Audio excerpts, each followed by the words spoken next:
Hey guys, so while waiting, let's talk about my church annulment. So nagpunta ako ng Cagayan de Oro last February 4 and my schedule appointment is February 5. So before ako nakapunta ko ng mga ng 9 AM. Marami kami guys, 5 kami. So first, tinawag na yung first, mga 5 minutes lang sila. Lumabas na sila din until dumating sa akin yung ika-5th kasi ako. Pagpasok ko, nakilala ko si Father Buntol. Ang bait ni Father. So, talk siya. Marami siyang tapos sabi niya, bakit daw hindi ako nag-file sa buho? Sabi ko, Father, nag-file na po ako. Kaya lang wala pong in charge. Meron namang in charge si Father Supremo. Sinabi ko sa kanya, nagkausap kami ni Father Supremo. Wala na po siya sa chancery ng St. Joseph the Worker Cathedral. So, meron na pong papalit sa kanya. But then, sad to say, start ako ng March 2022, but then until last year, wala pa rin, wala talagang nangyari sa namin, sa file namin, pag-file ko doon. So, tapos, sabi ng secretary doon, wala pang in charge. So, sabi ko, okay, so, doon na lang ako sa Cagayan doon. And then, to make it short, pwede ako, nag-file na ako, binigay ko lahat yung mga requirements, lahat ng requirements, ilalagay ko dito, yung picture ng mga requirements, ilalagay ko dito. Yun po yung mga requirements sa church annulment po. So, kung ikaw ay kinasal sa church, sa simbahan, kailangan nyo po magpa-church annulment para malinis kayo sa mata ng Diyos. Parang ganun, di ba? And tsaka mabigyan din kayo ng second mo, yung bago mo na blessing. Kasi tayo yung para sa akin, di pa ako annulled sa ex ko. Hindi tayo pwede mag-take ng or mag-receive ng Holy Communion. Holy Communion.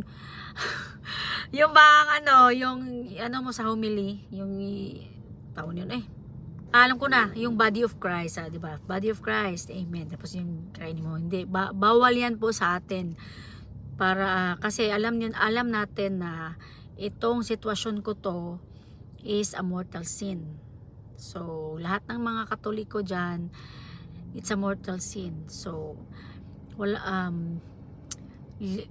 leave it kanang natin sa katotohanan, meron tayong kasalanan.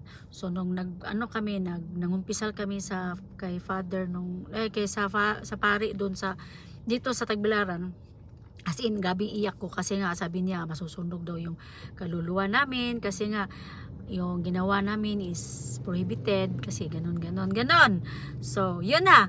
So 8 to 9 months yung balik tayo sa church annulment, 8 to 9 months yung church annulment natin pag walang mga delayed, like for example magpapadala sila ng letter tapos walang reply within 15 days, tapos after ilang days na naman magpapadala naman second letter, wala din reply, third letter wala pa rin reply, para siyang summon, wala pa rin reply. Yun daw ay magtatagal or itatagal talaga sa church annulment mo, magiging 1 year or 1.5 years, but then like that.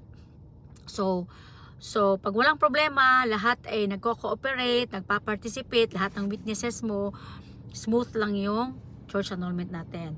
And meron po tayong babayaran. So lahat ng ng church annulment, may babayaran po tayo ng 30K. Doon sa Cagayan de Oro is 30K. Ako naintindihan ko po yun. May bayad talaga. Kasi alam niyo naman, kasi merong yang sekretary, may ng mga tao lang kasi lang sila guys. Yung magta-transcribe pa sila, yung mga pari ng mga lawyer. Of course, meron silang professional fee. So I understand ganun. Kasi nga, nasa tayo hindi lahat free guys. So pero may din, may pwede kayo ma-absuelto or ma-free kung hindi niyo talaga kaya, like meron kayong pruweba na lang kayo, wala kayong hindi niyo kaya is meaning, wait sa guys Tensya na kasi inano ko lang yung sasakyan para at least maluwag. So, yun guys. So, meron din free.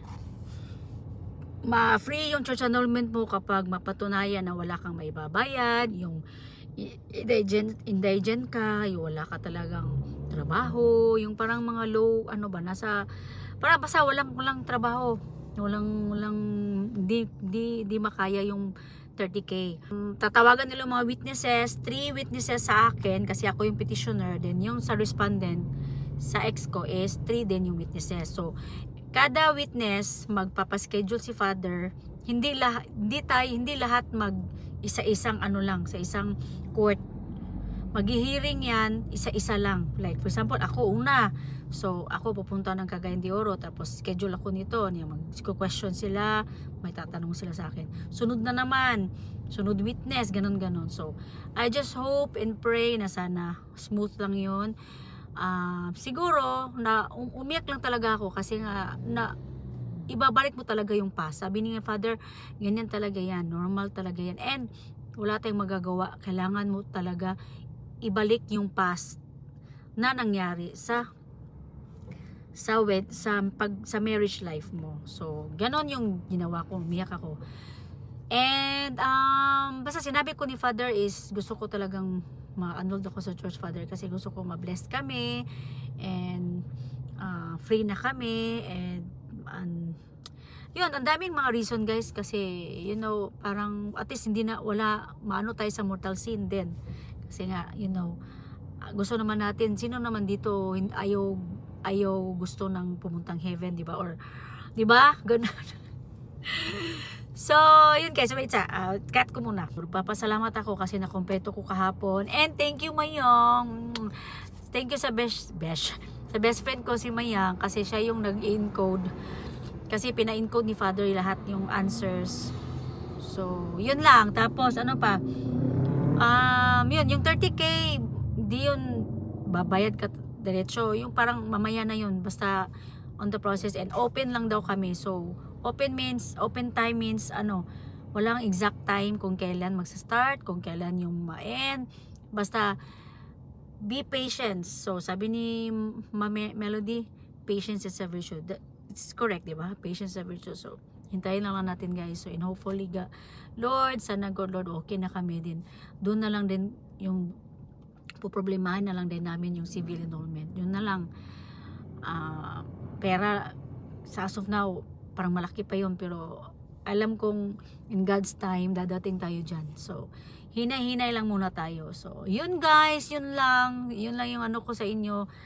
Kung yung mga kailangan pala guys 1 year na naghiwalay kayo, pwede na po kayo mag-file ng church annulment, but it doesn't mean nag-file kayo ng church annulment ma-annulled kayo sa church. It doesn't mean na ganun. Lahat ay ganun. So, magdedepende po yan sa sitwasyon nyo. So, magdedepende po yan sa case history nyo, kung anong nangyari sa married life nyo. Kasi di pareha sa civil, di ba? Ano lang yung ground sa civil, yung psychological incapacitated, ganun, parang ganun. Pero dito sa church is hindi basta-basta nagbigyan ka ng annulment pag wala silang makitang pruweba na pwede i-grant yung church annulment mo kasi ganito pala, kailangan natin siya bigyan. Hindi. Magdedepende po yan. So let's just pray na lang tayo, pray na hard na lang tayo guys, na lahat ng magfa-file ng church annulment is mag-grant. Yun lang. Kasi lahat naman po tayo gusto ng mabigyan ng blessing ni Lord, makapag na tayo sa homily, yung magre-receive ng body of Christ, yung mawala na yung mortal sin natin. And ngayon lang ako alam guys, ngayon ko lang nung 2022 ko namin po alam na ganun pala. So kung alam ko lang nung nag-file na siguro ako. So yun lang guys, good luck sa atin lahat, God bless sa atin lahat, yun lang po. And I just hope na lahat po tayo ay maganda yung result after ng church annulment natin. Positive yung result para sa atin, para sa akin, sa sitwasyon ko. Kasi gusto ko naman ano na tayo, ma-settle down na tayo sa ating forever man. Ayan, forever man. So yun lang, hintay lang mag-update ko lang kayo kung ano yung mga mangyayari soon. So yun lang guys, thank you for listening, and thank you for always kanang visit my Facebook, and kanang yun lang. Salamat, and don't forget to follow me and like my videos and follow me. Sure. Don't forget also to follow my TikTok, Bohola na Mama, kasi andun din yung mga ano ko, yung mga actually same lang man din pero yung YouTube ko minsan lang ako nag-upload sa YouTube, so inuna ko muna dito sa Facebook tsaka sa TikTok. Yung YouTube maya ko na yan if okay na ako dito. So yun lang, pag may mga tanong kayo guys, just comment in my videos below kung ano yung mga questions niyo. Baka I'll try my best na ma-answer ko po yung lahat ng mga questions niyo. Okay? So bye guys, and God bless. So hintay lang tayo dito pa ako sa Hagna, hintay pa ako sa renter ko. Bye. God bless.